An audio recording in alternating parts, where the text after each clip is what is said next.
همگی، بیاین چند تا حروف انگلیسی رو توی 5 دقیقه با هم یاد بگیریم. بزن بریم.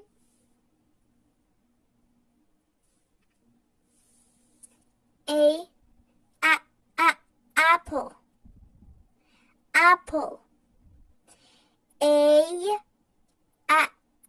apple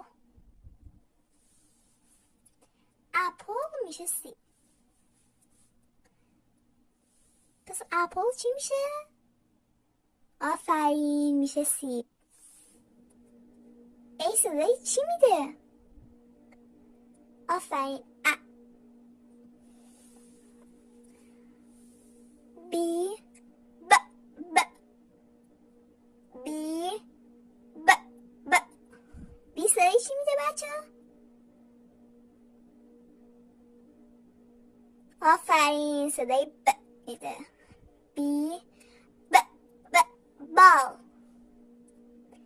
بی ب ب بال بال میشه توپ.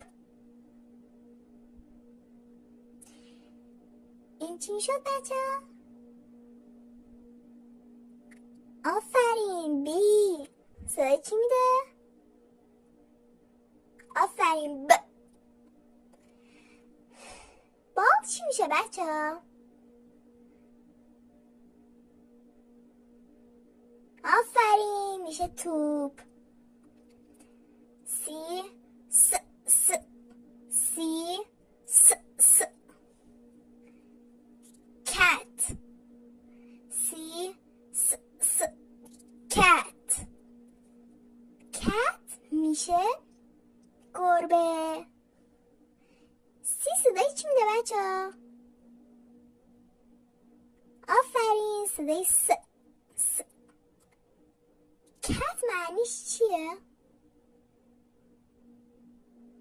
آفرین، میشه گربه. دی د د دی د د dog دی د د dog.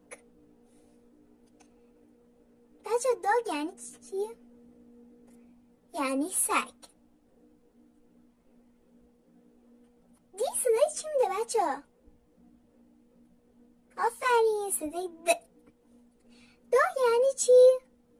همین الان بهتون گفتم. آفرین، سگ.